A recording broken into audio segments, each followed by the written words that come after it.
Today we have with us Gautham Srinivas, who is currently based in Canada and comes from India. So let's chat with him to get to know his journey from India to USA and Canada. So welcome Gautham. We are glad to have you here on EDAP today.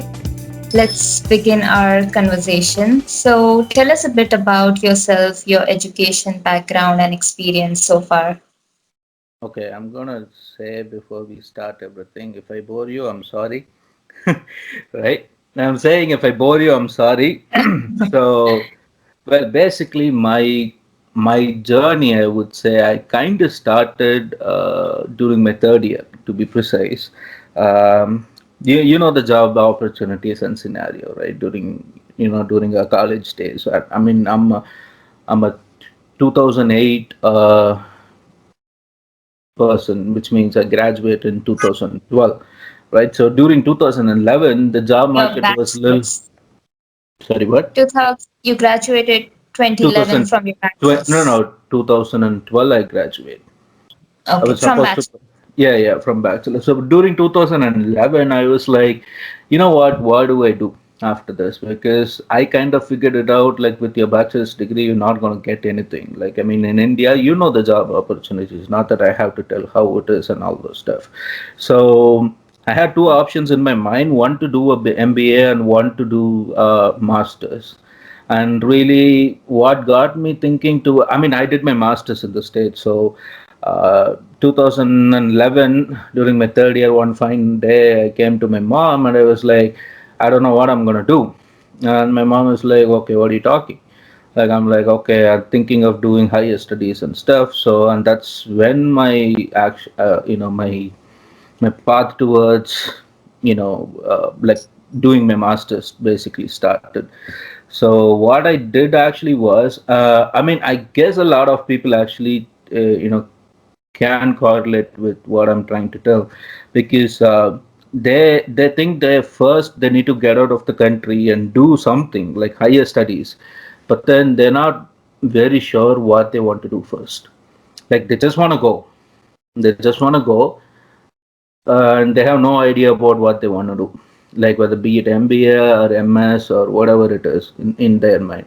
So I would basically suggest everyone first, try to figure out what you want to do. Just because for the namesake of going outside the country, I mean, a lot of people actually do it, but this, I'm just telling, because even after completing your masters, it's not an easy job, like, to find a job and everything. When you are into something which you're not actually interested in, there is no point actually you doing the masters. It's maybe just do the masters and come back to India. I don't think so. What's the worth in it again?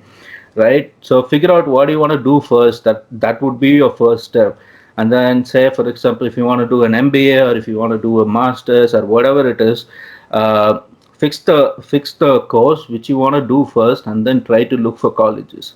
Because I know many people who want to get into any foreign universities, but then they think like, I want to get into a foreign university which they don't ask for GRE or IELTS or TOEFL for that matter. So, I mean, there are universities which they accept students without GRE, IELTS, and TOEFL. But think about a simple logic: you studying in a level one college and a college in the middle of nowhere. That's the difference, because your degree speaks, the college which you pursue your masters or your higher studies, they speak.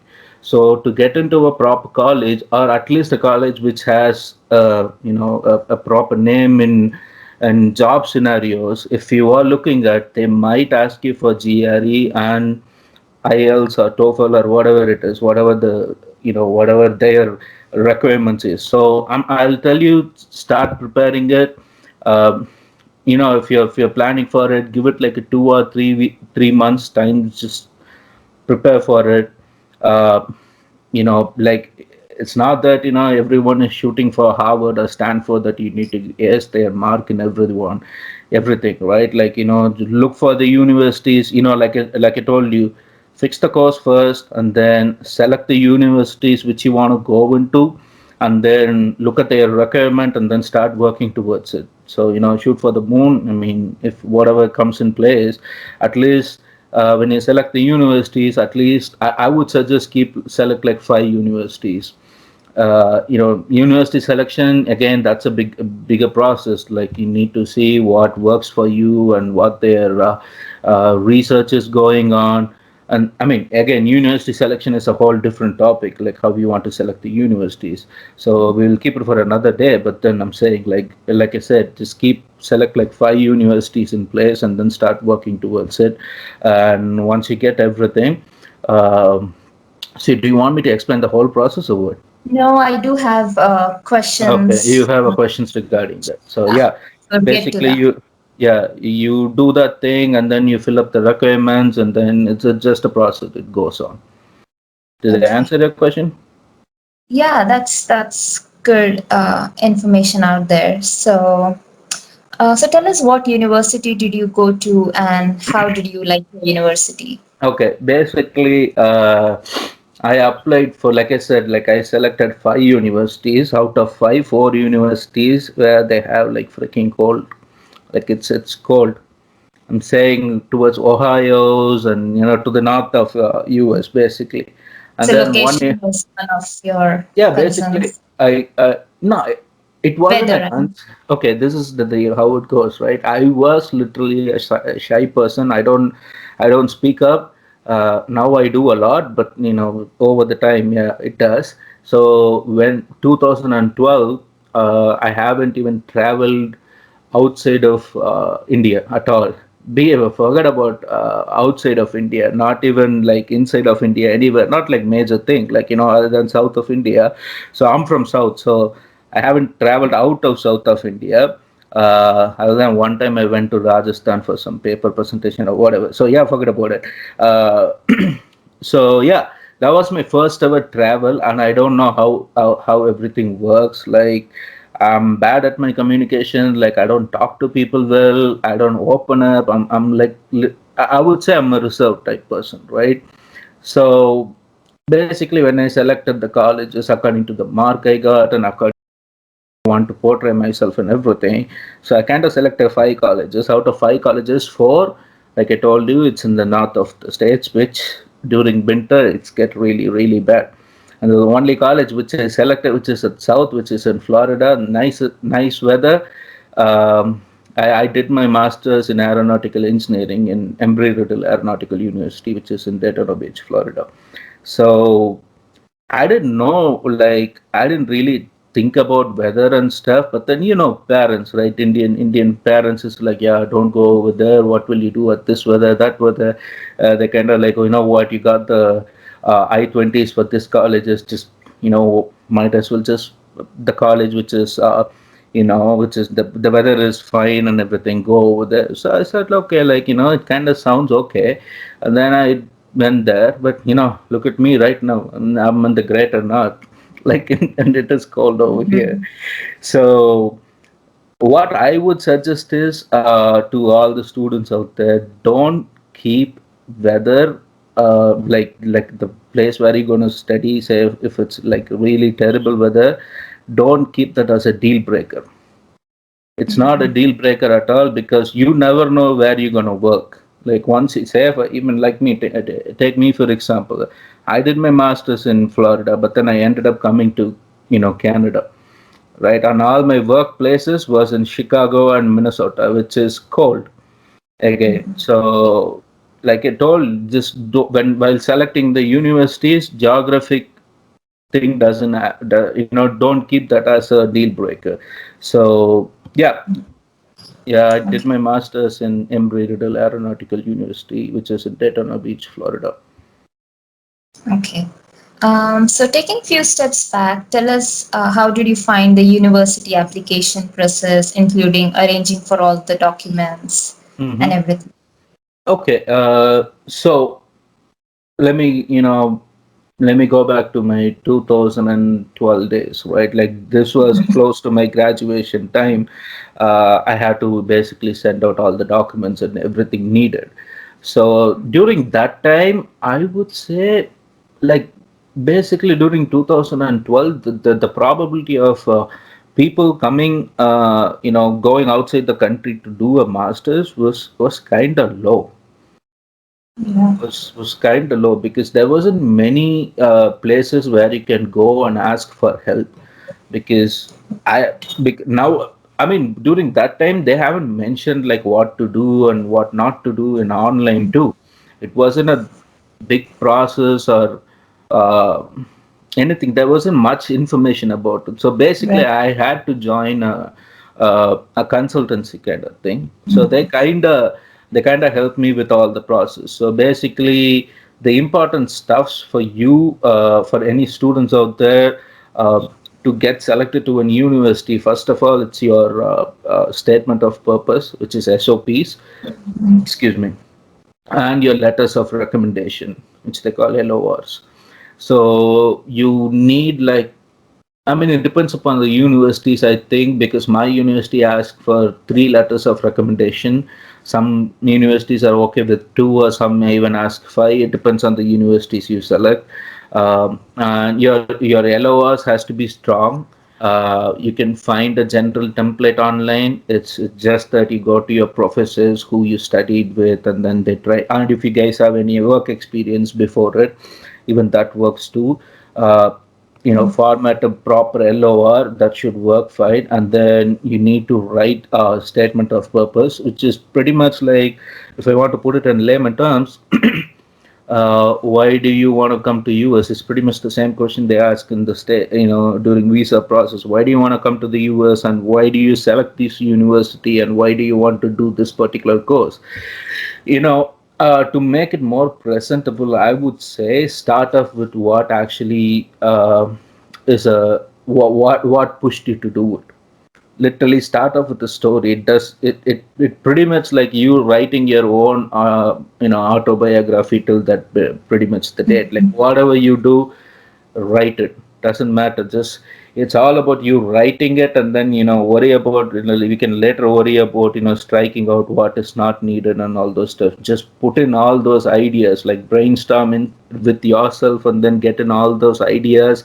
Just throw it out there in a word, and then you can do the editing work and all those stuff later. So yeah, that I would say that will take quite a lot of time, because you need to make yourself presentable. That's basically Yep. it. So Yeah. the I mean, the person who's studying that SOP has to feel that, okay, I mean, he is interesting, right? That's how you get selected to the universities. And like I told you before, different universities has different requirements on how what to touch base on the SOPs, and how big the SOPs has to be and everything. So yeah, you'll figure it out. Like I said, it all depends upon the universities which you select. So this is the like a bird's eye view of what you need to write in your SOPs. And like I said, right nowadays you have like thousands and thousands of examples online which you can find out. So it shouldn't be a problem to find what you need to write, but what you have to write, it totally depends on you, I would say. Right. So that will take quite a Right. time. Like writing your SOPs take a little bit of your time. So once you clear through it, you're basically pretty much rest all is it's simple. So those two things are important, and what you need to do. Make sure when you apply for a universities, if you guys have any backlogs or anything, certain universities they don't allow guys with backlogs. I don't think so. That is actually a scenario. They do say like you need to have a certain percentage, like in your undergrad, right? Like they don't care about how many backlogs you have, because the concept of backlogs doesn't exist in, when you come outside the country. So only in India we have the concept of arrears and backlogs and everything. So they don't care about your thing, but then make sure that you have a certain percentage, what the college requires you to have when you apply for it. So statement SOPs, LORs, and then what do we like? What's Marks the other thing? and Yeah, your mark sheets and everything. So yeah, thanks yeah, for there is a that. long list of Yeah, documents that so there takes. is a list of documents which you have. Like I said, that's a conversation for another day. The major things is the this one, and then the last one would be the financial support. So how you gonna support yourself financially when you're Mhm. back in the States or Canada for that matter. So that's a conversation for another day. These are the Yes, yes. these are the concepts that you need Mhm. to do it. So yeah. Right. Okay, good, good. So, moving to university life, Mm-hmm. what did you find difficult in your first year as an international student in the States? Okay, for me, a lot of people talk about like culture shock and everything. I have Mhm. 0% culture shock. I don't know why. I guess it's personal experience, I would Yeah, it say. depends on I, individual. I think it depends on totally depends because I know a person like I know a friend of mine like he joined the college like one semester after me that I was a friend of mine had asked me to go and pick him up from the airport. When I went and picked him up from the airport on my way back to home, all he was saying like I miss my home and miss my home. The moment we stepped inside the house, he's like I'm going back to India. It just landed that day, so Yeah, it's I like think that's homesickness, like a lot yeah, of people yeah, experience. homesickness.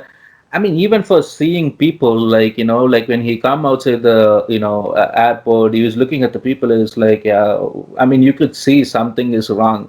I mean, you can just face read it. Uh, Homesickness and culture shock. Like a lot of people say that thing, but I would say it totally depend on people. The only problem which I faced is, like I told you, I don't talk to people at all. I don't. I'm a shy person. I don't open up at all. I don't talk to people that much unless and until that I'm okay. I know that I'm in a safe space. That I can talk to this person or I can talk to this group of people that I feel comfortable with. That other than that, I don't open up. I just keep my mouth shut, and that was my major drawback because but like when you come outside the country, be it you see a random person in the street, they'll be like, "Hey, how are you?" Right? That was like a big thing for me. I'm like, oh, what is that? Like, I don't know this person. Why is he asking me, how are you? Like, what is this? Like, do I need to reply him? Some people that's nod their head when they're looking at you. I'm like, okay, what this is? He's asking me to come for a fight or something. What is he trying to do? That Because ties when you to the do, cultural yeah, difference. yeah, when you do like this, like in India, it's like you're calling for a fight, right? You're calling for a duel. Like, what up? I'm like, okay, yeah, what's up, man? Like, what are you trying to do, right? It was like a little, yeah, I would say that's a culture shock, right? Okay, like I said, it kind of took me about a week to get adjusted to how people behave over there. So one upfront thing is people are pretty straightforward. They just say everything to your face. Don't expect buttering things up. Don't expect spoon feeding. They just say it right on your face. Whatever it is, be it good, be it bad, you get it right away straight to your face. That was another thing. So other than that, I didn't actually feel anything which was actually quite a concern for me, to be precise. I Mhm. mean, That's uh, because see, everything. I mean, I would say everything works on a schedule, right? Like it's a clockwork. If you need something, you need to get yourself out and go and ask for it. No one is going to come and give it to you. If you need any details, go to the person, ask for it. And pretty much people, everyone is pretty helpful. They will tell you what needed to be done. So it's not that you need. It's not like in like in Indian culture, like you can't go to a person, say for example, a professor of yours, like say if it's the head of the department. Obviously, we will be scared to go and talk to him about anything for them, even if you have a doubt in a subject or something, or if you need anything from that professor. Like obviously, Indian mentality, we just hold back. It's like, hey, why do you want to go to that person and talk? He's just head of the department. What if he says anything? So we have that fear in ourselves. Just forget about it. Just go ask him. Like everyone is helpful. Everyone will tell you what you need to do. So it is easy to find friends and it is easy to mingle up with people. Again, it all depends on you how you want to take yourself in. right. If you want to stay reserved, you will stay reserved. But then that's not a place. Like, you came out of a country, you Yeah. know, you moved to a different country not to stay yourself reserved or something. You need, That was actually that flows into yeah, my next question. Like, yeah. how hard was it to meet locals and like to make friends and build your network It thing? is. I'll say, man. Spiritual, as you It's said. it's as simple that it's as simple as making a conversation with your neighbor back in India. So it is very simple. Everyone will answer, everyone will talk to you, everyone is helpful unless and until like you want to make yourself look like a bad person. I mean, I wouldn't say a bad person, like a shy person, or if you want to keep yourself reserved, like I told you, it's totally depend upon you. Because my personal experience, like first, okay, let me say where and all I stayed. I stayed in Florida, and then I moved to Ohio, and then from Ohio to Michigan, from Michigan to Boston, from Boston to Cedar Rapids, Iowa, from Cedar Rapids, Iowa to Minneapolis, Minnesota, and then to Chicago.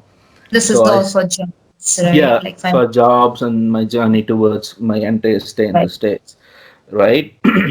So not even in one place I had any problem with anyone, right? Like your neighbors or finding persons to talk, they're pretty much easy. You need to open yourself, introduce yourself, tell them what it is, what, and if you want to ask them, you can ask any questions for that matter. They will tell you, they will talk to you. I mean, my stay in Florida was beautiful because my neighbors were awesome. They're still friends with me till today. I do talk to them even today. So, like I said, it's meeting locals and everything. It's not a big of a deal, I would say. It's not. Again, it totally depends upon how you want to portray yourself. Mhm. Like if you want to be friendly, you be friendly first, right? Right. Does it make sense? Yes. Yeah. Yeah. Yes. Okay. Good. So tell us about your transition from USA to Canada. Okay. Like, For me, this is what happened. I mean, I would how did say, you like it, or okay, just to brief? it's not that it's not my decision basically to move to Canada first of all. So what happened was, it's my bad luck, I would say. It's not like I'm blaming it on anyone. It's my bad luck that I didn't get selected for H1B. Right. I mean, once I guess you guys all, everyone knows the process, how like from OPT to H1B and then H1B to green card. Again, that's another conversation for another day. But then again, I didn't get picked for the. I mean, I did get picked for the H1B, but then they did ask me for explanation and everything. By the time I could give the explanation, I don't know which officer took the file. I mean, it was my bad luck. Something happened. I couldn't get through it. So basically, my visa got expired. End of story, right? Like at the end of the day, my visa got expired. So I need to move from the states to somewhere else. So basically, I didn't have an option at all. Like Canada would be my first option. I was pretty open. Like what to do next, I have no idea, zero idea at all. And then a friend of mine from my work had suggested me saying that, hey man, why don't you try for Canada? There is something called as express entry. You could get through it. I'm like, okay, I'll check it out. So yeah, after my job got over, basically I had a month or so to vacate the states. So I was like, okay, let me see what this express entry process is. So let me give a vague explanation of what express entry is. Basically, express entry is like an immigration process for a person to get a permanent resident in Canada. It's for professionals who are experienced in certain field, be it IT or be it engineering for that matter. So it's a pathway for your permanent residency in Canada. It's one of the pathway to be precise. So I applied for my express entry profile because I was working in the states with that. With their express entry, that's a whole different process. Like you need to do your IELTS exam, and then you need to get your certificate. what do you call that? Like you do your evaluation, yeah, evaluation for your masters and for your bachelors for Canadian thing, and it's a whole different process again. So you do that thing, and then I got my express entry profile, and here I am, got my permanent resident, and here I am. It's pretty much okay. People, if anyone wondering what is permanent residency, is pretty much equal to green card in the states. Mhm.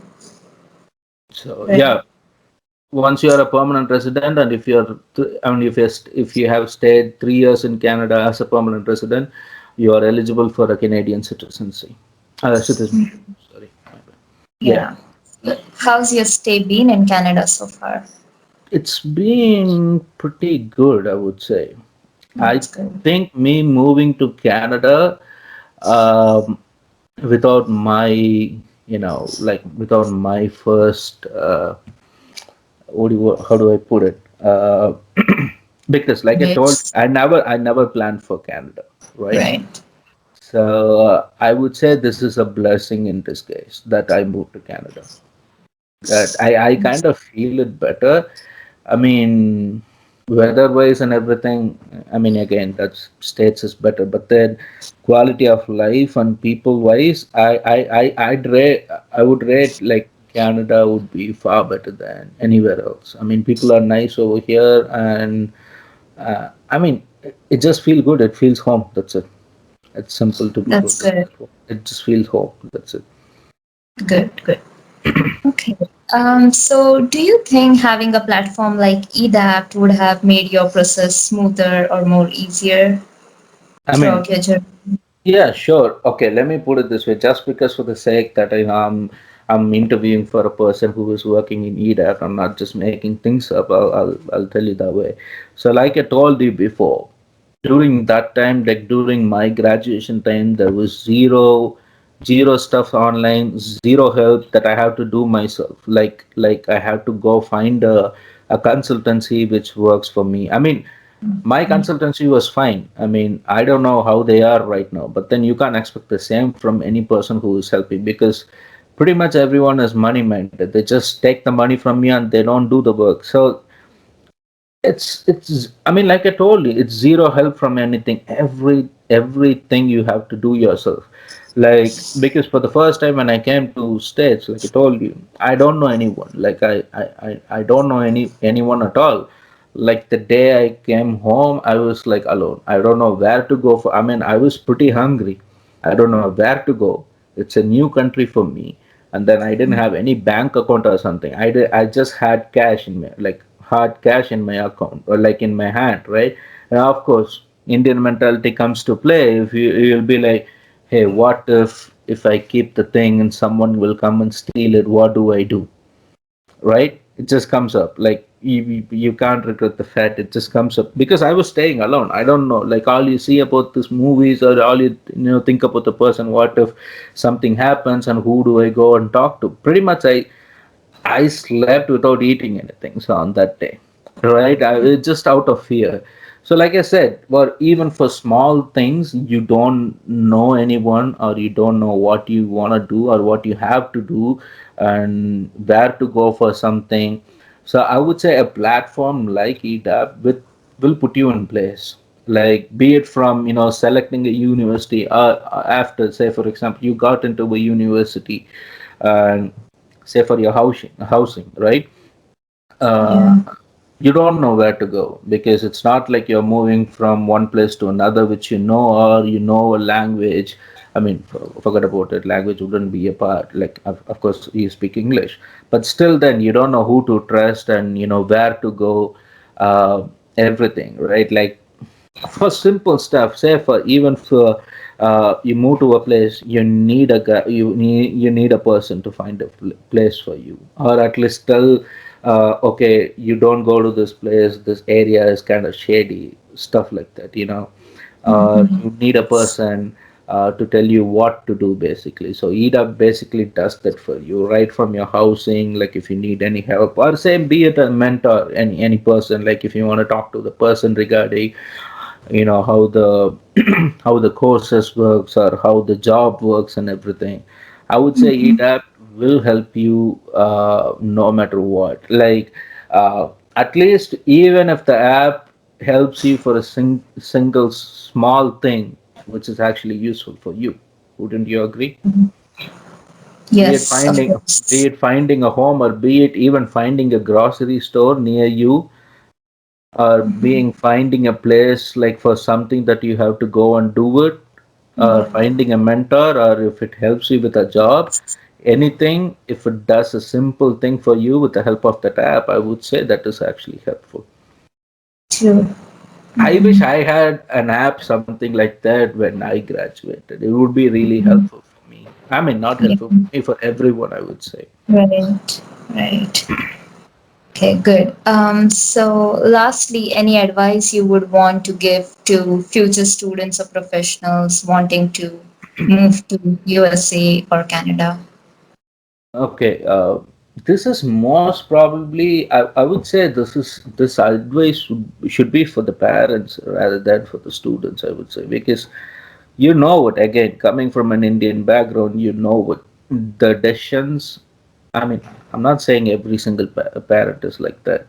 I'm saying pretty much 90% of the parents are like that. You know, they make the decision. Hey, don't go over there. Hey, don't go over here. Like, this is something like this. They don't like the place. Or they tell about, hey, go over here because we have a friend over there, or go over here, go to this university because it is closer to my sister's house or uncle's house or a friend of mine house. Don't listen to it. I mean, I know they are saying it in good faith, but then it all depends on you what you want to do. It's because it's basically you who is going to study, not your parents, and it is you who is going to, live there. And like, you select the university, work towards it, and wherever the university is, go for it. Like, don't listen to anyone I'm saying, like, be it even your parents. I'm saying, I know they're saying it under good faith, but I mean, the opinion is yours, because once you come outside India, it's pretty much you. Whatever you want to do it, you have to do it. There is not a single soul that is going to come and do for you, right? So basically, the opinion, start deciding on your own, I would say. Start deciding on your own, and when you have any questions or when you have any doubt, again, like I said, EDAP persons are there, good people are there around who works 24/7. They will help you out, so don't ever worry about it. If you have any questions or something, you can come forward and ask anyone for anything, for that matter. So other than that, keep an open mind. I would say that's another thing. Keep an open mind. Be welcoming for anything, for everything. I would say, like, even for culture. Well, I mean, that's another deal. Like, if you want to stay in your culture, no one is asking you to not stay. Just keep an open mind. You have to be welcoming for their culture too, because they welcomed you first, right? When they kept an open mind, and when they accept you, you have to do the same. They expect you to do the same. So, right, keep an open mind, welcome everything. Like I said, talk to everyone. Like, they will teach you. Like I'm saying, scenarios will teach you, and you will come out a different person even after a year, I would say. When you stay alone, when you stay in any foreign country for that matter, uh, after 1 year, when you come back to India, or whenever you're coming back to India, you will have a different perspective to everything, and you will know the difference, what it did to you, the culture did to you. I mean, in a good way, I'm saying. Your behavior wise and everything, you will see a lot of changes, which is good, I'd say. So yeah, keep an open mind. Everything should work in place. Like I told you, everything, it depends upon what you want to do and how you want to do it. If you want to, it totally depends on how you want to portray yourself. So it shouldn't be a problem at all. At the end of the day, uh, you went there to study. Do that. I'm not saying that you have to sit in your books 24/7, 365. I'm just saying, keep an open mind on anything. Like I said, it should be pretty fine. You don't have to worry about it at all. Okay, Hopefully, I great. didn't bore you guys. Yeah. No, that was really helpful. Thank Yeah, you, Gautam, for taking out time today to chat with us. I am yeah. sure this will be very useful for people looking to relocate to USA or Canada in the future. Sure, sure, sure. And if you guys want anything about, okay, this we spoke only about the colleges and everything. And if you guys want to talk more about the process or how Canadian, permanent residency works or anything, please shoot a question to the EDAP guys. And if time They can permits, also comment in the below comments below in the YouTube yeah, yeah, yeah. below. Comment below, and if you need to know more about Canadian, what do you call that? Canadian permanent resident process and everything. Please do uh, let the EDAP guys know. We will talk about that more in detail on another time, and yeah, pretty much everything should work fine. I think so. Great, So great. thank you for having me. Yes, thank you for coming. All right, thank you.